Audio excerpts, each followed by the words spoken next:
राधे राधे सभी को, जय श्री कृष्णा। कैसे हो आप सब लोग? आशा करती हूँ आप बहुत अच्छे होंगे और मैं भी बहुत अच्छी हूँ। तो अभी है सुबह सुबह का टाइम है। ब्रह्म मुहूर्त में उठ गए थे और बाकी काम साफ सफाई का नहीं निपटाया आज। तो मैंने बस स्नान वगैरह किया, झाड़ू लगा लिया था और अभी सूर्य नारायण को जल देने आई थी मैं ऊपर। और यहीं थोड़ी देर रुकी हूँ क्योंकि बिल्कुल ठंडी ठंडी धूप है तो बहुत अच्छा महसूस हो रहा है। अभी ठंड का टाइम भी आ गया है तो ठंडी थोड़ी थोड़ी लगती है ना सुबह सुबह। और ये था 14 के दिन का वीडियो और फिर ये अगले दिन का वीडियो है अमावस्या के दिन का। तो इस टाइम पे खाना मुझे नहीं बनाना था और यहाँ पर ये संगीता आई थी बाबूजी से मिलने और ये फिर रात में ही निकल गई थी वैसे तो, लेकिन फिर उस दिन शाम को इन्होंने बनाया था खाना। और बाल गोपाल की जिम्मेदारी भी सासू माँ करेंगी अब, मतलब यहाँ भी 2-4 दिन। तो आज हम बात करने वाले हैं घर के कामों को टाइम से कैसे निपटाएं। तो घर एक ऐसा स्थान है जहाँ दिन की शुरुआत भी काम से होती है और अंत भी काम से होता है। मतलब काम के बिना तो काम ही नहीं चलता। तो अक्सर महिलाएं कहती हैं कि पूरा दिन काम करती हूँ फिर भी लगता है कुछ, तो फिर भी ऐसा लगता है कि कुछ अधूरा रह गया है। असल परेशानी काम की मात्रा नहीं होती, परेशानी होती है समय और ऊर्जा के सही इस्तेमाल की। मतलब हम सही इस्तेमाल नहीं करते हैं तो वो काम हमारा टाइम पे पूरा नहीं होता है। तो हम बिना भाग दौड़, बिना चिड़चिड़ाहट घर के कामों को टाइम से और शांति से कैसे निपटाएं, इसी बारे में हम बात करेंगे। तो अगर हम दिन की शुरुआत सही तरीके से करें ना तो हमारा काम आसान हो जाता है। कहा जाता है जैसी हमारी सुबह होती है ना वैसा ही हमारा दिन होता है। तो अगर उठते से ही हमारा दिमाग उलझन भरा या घबराहट भरा होता है ना तो पूरा दिन ऐसा ही बिखरा बिखरा रहता है। इसलिए हमें उठते ही 2 मिनट शांति से बैठना है। मन में तय करें कि आज कौन कौन से काम या कौन से 2-3 काम हैं जो हमें करने हैं। और सारे काम हमें एक साथ नहीं सोचने हैं क्योंकि सारे काम एक साथ सोचने से ना हमारा दिमाग थक जाता है। अब हमें क्या करना है कि कामों को लिखने की आदत डालनी है। जैसे जो काम हमारे बहुत ज़्यादा ज़रूरी है ना उनको हमें किसी कॉपी वगैरह में लिखना है। बहुत सी महिलाएं ऐसी होती है कि हर चीज़ को याद रखने की कोशिश करती हैं, लेकिन ये दिमाग है, कोई अलमारी नहीं है कि उसमें आप सारी चीज़ें संभाल कर रख सकते हैं।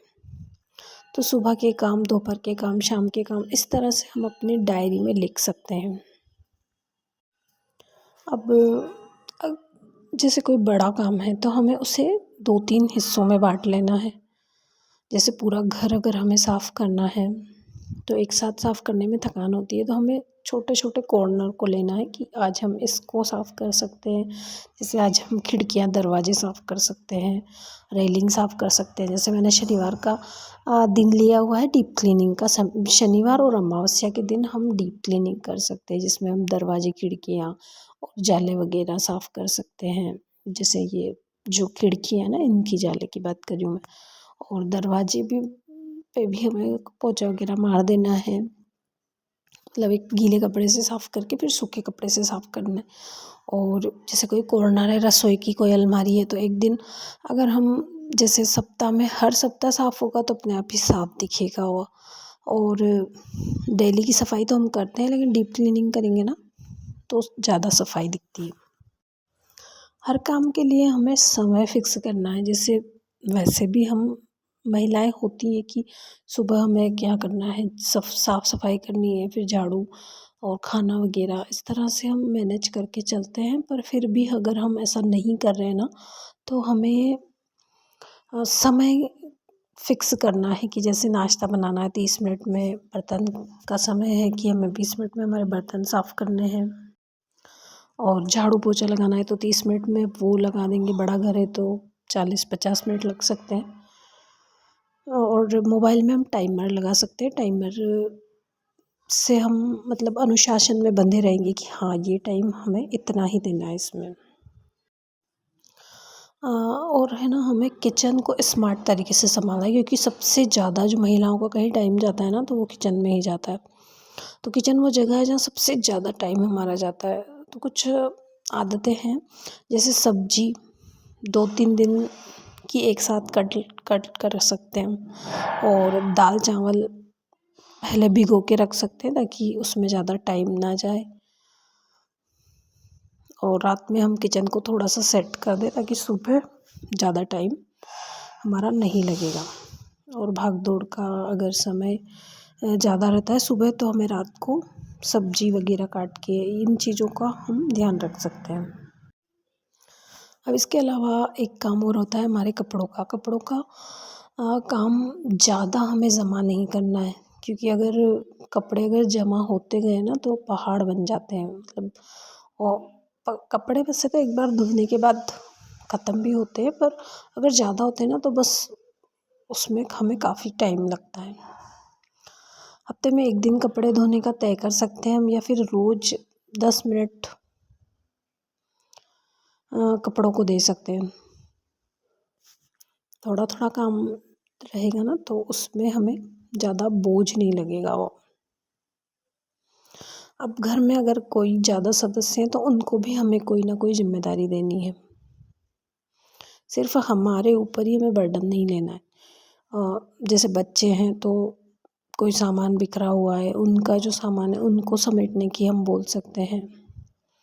पति हैं, उनसे भी हम सहयोग की उम्मीद कर सकते हैं कि आप ये काम हमारे कर सकते हो।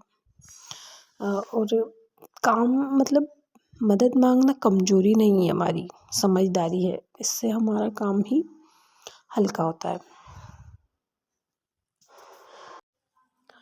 जैसे कोई भी चीज़ है हमारे घर की, तो हर वस्तु की, हर चीज़ की हमें जगह फ़िक्स करनी है कि कौन सी चीज़ कहाँ हमें मिलेगी। जैसे नेल कटर है, कंघी है, तो इन चीज़ों की अगर हम जगह फ़िक्स करते हैं तो वो चीज़ हमें उसी जगह पे मिलती है। ये भी हमारे समय को बचाती है। उसके अलावा बीच-बीच में अगर हम इतना काम करते हैं ना, तो बीच-बीच में हमें थोड़ा-सा ब्रेक भी लेना चाहिए, क्योंकि लगातार काम करने से थकान भी हमें होती है और चिड़चिड़ाहट भी होती है। तो हमें 5 मिनट का, 10 मिनट का इस तरह से ब्रेक ले लेना चाहिए। बीच में पानी पी सकते हैं, हम गहरी साँसें ले सकते हैं।